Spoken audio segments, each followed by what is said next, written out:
Warning, Cheaters may contain adult themes and strong language. Parents are cautioned that this program may not be suitable for children. Coming up on this episode of Cheaters. He's massaging her shoulders. He's got his arm around her. Obviously, that's not something pleasant to see, and I'm so sorry. Tell your friends what kind of person you really are. They think I'm the one that's been bad all these years. Tell them what kind of person you are. From Cheaters surveillance cameras, you are about to view actual true stories filmed live, documenting the pain of a spouse or lover caused by infidelity. This program is both dedicated to the faithful and presented to the false-hearted to encourage their renewal of temperance and virtue. Just like you're just trying to keep a big secret from me. I just can't go on anymore. I need to know the truth. I don't like being the one that has to show you this. Oh. I asked her about him, and she said nothing was going on. Do you want to confront him? Oh, yeah. Take me there. Yeah, I got him. Hey, go. Go. Get up, Whoa. This is like not how this is supposed to work, just John. go with him. I love you. I'm so sorry. Real reality television is brought to you by Cheaters Detective Agency's Private Eyes on Cheaters. Hello, I'm Joey Greco. Thank you for tuning in to Cheaters. Please meet Sylvia McKenzie, a woman convinced of her husband's escalating dishonesty. With little evidence to support her suspicions, Sylvia approaches Cheaters for a thorough investigation. Sylvia McKenzie, age 46, a housewife and restaurant manager who fears her husband may be eating out with another woman. Brian and I first got, reintroduced or reacquainted at a 15-year school reunion. I had been married once before, and I was raising a child on my own at that point, very apprehensive to get into another relationship. I was just beginning to feel like I was coming into my own, so to speak. We began to date and dated for about 9 months. I was on my way elsewhere, had other plans, and he proposed. From the very beginning, there were times that he'd come in late, leaving me with food in the oven, waiting. It progressed to points where he wouldn't come home at nights. There have been times in the past, I can tell you, that he's come home very late, just in time on Friday morning to get dressed to go to work. Many times when we get together to talk, it's because I initiate it, which is one of the reasons that makes me think that there's something going on, because he's become very distant, very reserved. Brian was the first one to make me feel that he was true in what I was reading in him. It makes me very disappointed to feel that he's become anything different from what I initially believed in and put my faith in and my trust and commit in both my family and myself. If you suspect infidelity in your relationship, Cheaters licensed investigators may be able to provide you assistance. Exercise your right to be informed.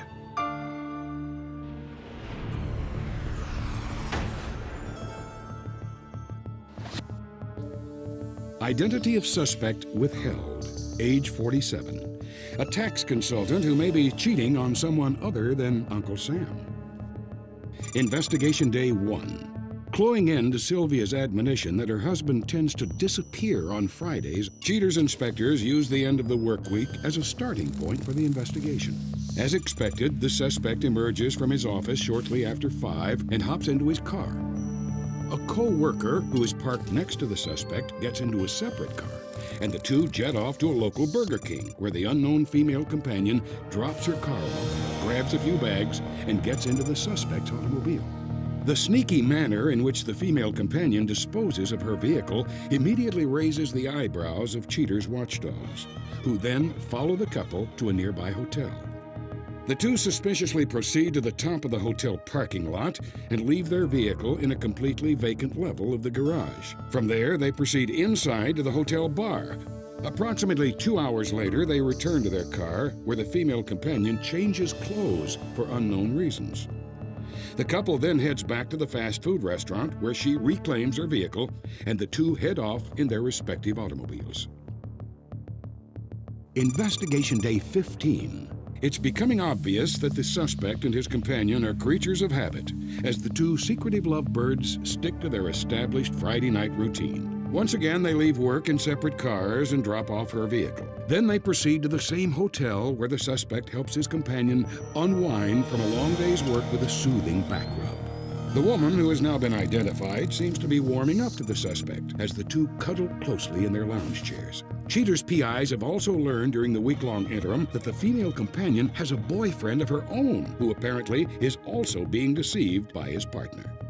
Meanwhile, the suspect continues to mislead his wife, as revealed by a conversation recorded by Sylvia. Is there anybody else involved in this? Nobody else? No. It's very difficult for me to talk. Fine. Turn around and look at me. Do me a favor. Do yourself a favor. Well, swear to me on God's name that you don't have anybody that you've been... I don't have anybody. It doesn't matter. I don't have anybody, but the point is... I don't want to talk anymore. This is getting ugly again, as usual. This marriage has almost broken me totally. It's broken me to the point where I didn't think I'd ever go in my life. After another 2 hours of drinks and good times, they head back to the car, and Cheater's cameras observe the two apparently engaging in sexual intercourse in the back seat of the SUV. The woman then changes clothes again, and both proceed to reclaim her car at the fast food restaurant. Cheater's detectives can now infer a potential reason for the female companion's change of clothes, a possible attempt to establish an alibi as to her own whereabouts for her boyfriend. Investigation Day 22. On this Friday, they follow the standard modus operandi as Cheaters catches them again in the hotel bar. After finishing their drinks, however, the pattern changes slightly. The two return to the fast food restaurant, where she grabs a bag of her things, and the two head off together in the suspect's car. The couple then boldly proceeds to Sylvia's residence while she is out of town, where the suspect and his companion spend the entire night together. Clearly, Sylvia's fears are undeniable, and Cheater's sleuths have more than enough to close the case and report the sordid details. After the break, the confrontation.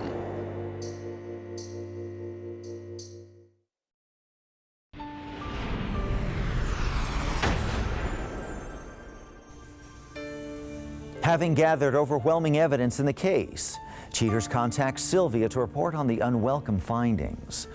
With her marriage hanging in the balance, Sylvia relies on her emotional reserves. Our detectives have been on your case for some time. You needed to find out the truth, but your intuitions were correct. When you said that little thought back in your head, it was true. No matter what he told you, I'll just let it spill out and we'll just take a look at it. Our detectives on this day caught him leaving work. We then follow him. He pulls in a Burger King parking lot. All of a sudden we see a car he pulls next to and a woman in it. She jumps into his car. They went to this hotel. It's a Hilton. They park up on the top level of the Hilton, go down to the local bar at the Hilton, and sit and have drinks. Obviously, that's not something pleasant to see, and I'm so sorry. We're going to take it to the next Friday, again, of investigation. Here they are at the Hilton. He's massaging her shoulders. He's got his arm around her, head on her shoulders. After this scene, it gets very disturbing, and this is the frustrating thing I have to show you. Because they leave. Now I find out what happens upstairs in his car. We actually catch them in the back seat, and as you can see, they're having sex.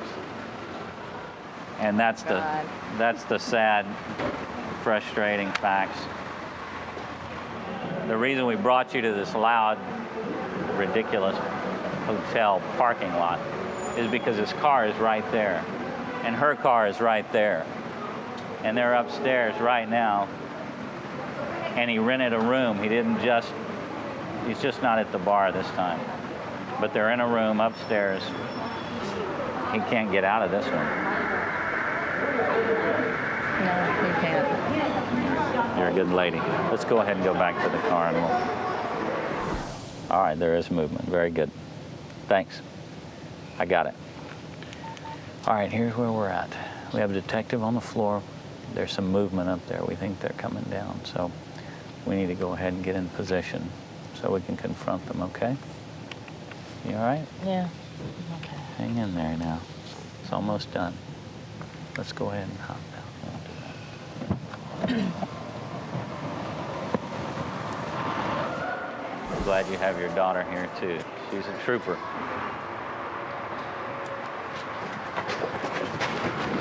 You want to explain yourself to your wife? Quick, come here. Brian. I knew he was going to get Brian, in the I'm elevator. Tommy from the TV show Cheaters. You want to What the hell are you explain? doing? What have you been doing to me? What have you been doing to me, Brian? You don't even want to say Tell anything me to her now. after 12 years of marriage? You lied to me. You're just throwing it away? You told us over and over again that there was You wanna nothing explain? going on. Have you been sleeping with your coworker? You should be so ashamed of yourself right now.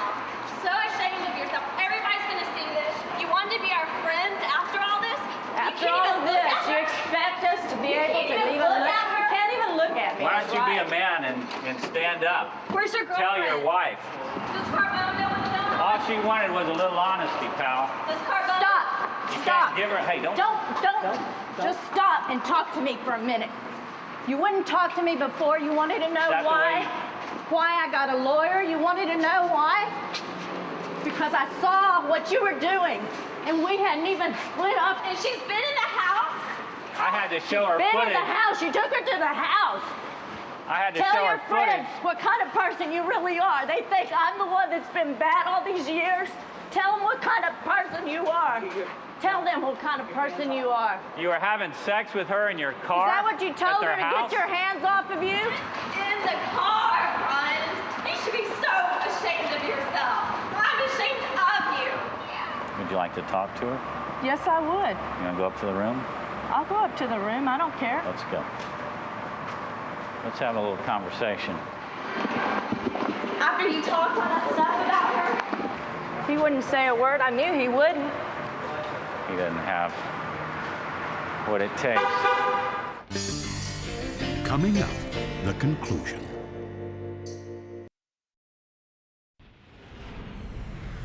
Brian, thanks for everything. I really want to be friends with you after this. Tell your girlfriend that too. What floor? What floor? 13. Thank you. 13. Did he go up? He did go up. He went back up to the room. I told y'all he would. I know him so well. 1305. Make a left. Make a left. Go to the back. To the left. Left. Go all the way to the end. What floor, please? 13. Lucky Huh. 13. That figures, huh? 13.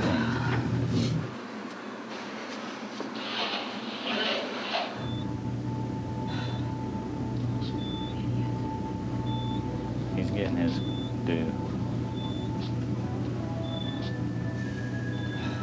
I could tell he is was 3 sheets to the wind. Hold, Tommy, hold. Go, come. He always Hello. Oh, I don't think so. Oh. So you're the nasty one he's been seeing. Have to come to the room to find him. Your boyfriend's here. Why don't you open the door for him?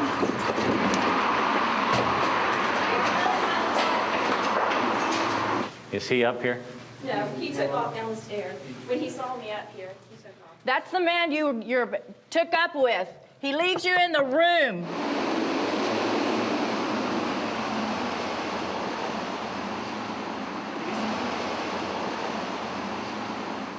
Heather, your boyfriend's just left in his car. She hung up. She hung up, yeah. How old are you, Heather? Time you need to grow up. Ladies and gentlemen, appreciate it Okay. at this time. Thank you. Don't put no cameras Okay. on me. Because I would dial another number. Don't do that. I don't need no cameras. I'm done with y'all.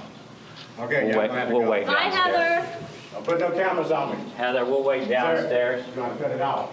If we don't talk tonight, I will see you at the office or someplace else. I guarantee you, because you and I have to talk. You cannot escape me. I don't care what you do. Think about it. We're coming. We're coming. Okay, let's go. Everything I ever suspected was shown tonight. The way he is, the way...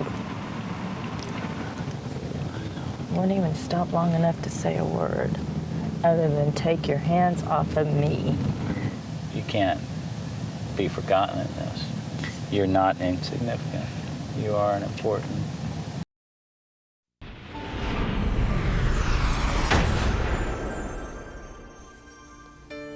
After the confrontation, Sylvia seeks to put the displeasure behind her. At the conclusion of this presentation, Cheaters uncovers how Sylvia decides to proceed. But first, meet Leonel Robles. Leonel first appeared on Cheaters wary of his wife's fidelity. Returning to Cheaters, he now reports on the events following the televised ordeal. Leonel Robles, age 44. Leonel discusses his disillusionment regarding the institution of marriage. Well, to begin with, I used to work 6-7 days a week. That may be part of this problem, but I was only doing it to maintain my marriage happy. And then, on the other hand, of the couples, the love is gone. That individual looks for a way out, makes excuses, and that's what happened. ¿Es lo que quieres? Sí. Tienes más vergüenza tú que yo. ¿Por qué? ¿Sabes por qué? Porque tú no te haces cargo de tus hijas. Do you know he was married? You did know the whole time? Yes. It didn't bother you at all? Now, do you know Yo that trabajo actually todos los días, no seas... care of her daughters? Just one. The small one, la más chiquita. No, las tres, pero ella las otras me las... ¿Tú qué sabes de esto? ¿Qué sabes? Tú no sabes nada. Yo ¿Seguro? vengo del asunto de ella. ¿Seguro? Well, what went through my mind was that ask her for the divorce and give her the liberty that she was looking for. Agárrala, ¿es para ti, no? ¿La querías para ti? Está bien. Bueno, si la quiero, ¿para qué tanto vato? Tenga suficientes huevos, carnal. Tenga suficientes huevos. Pues por eso quería No agarrarla, parece, dejarla libre. no parece. Para eso te la dejé libre. ¿No? ¿Ya Bueno, te la querías libre? ¿es lo que quieres libre? Está bien. Está bien, pues ahí está. Agárrala. Tú tienes esto, yo te tengo a ti, güey. Pues afectar en mi vida no me afectó en lo mínimo, diría yo. It didn't do any negative effect in my life because now I don't have to work as hard. I don't have to come up with so much money a week. I don't have to wash clothes and iron their clothes. I feel better now. Less stress, less problems. No, hey, how come? Él, porque él nunca quiso estar conmigo en la casa. No, Ya ando trabajando. escúchame. Yo trabajo 7 días a la semana, vato. Escúchame. Pues tú no trabajas, ¿por qué no tienes tiempo? Escúchame, te estoy diciendo. No, porque él nunca quiso estar en la casa conmigo. Viernes, sábados y domingos se la pasaba de borracho con sus amigos. ¿Tienes pruebas? Nunca tuvo tiempo para mí, nunca tuvo tiempo para mí. All I can say is, if anybody has this type of problems, that either him or her should go their way and avoid any violence, because nobody wins. That's all.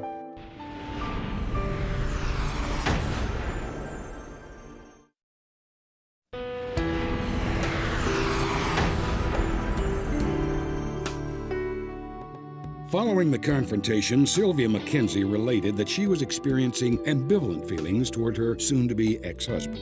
At times, she feels happy to be done with the marriage and moving on, but also has moments where her old feelings for him surface and produce some confusion. Nonetheless, Sylvia states that the confrontation was a positive experience. She has had no further contact with her husband other than business-related and reported that the locks on their house were changed immediately following the confrontation.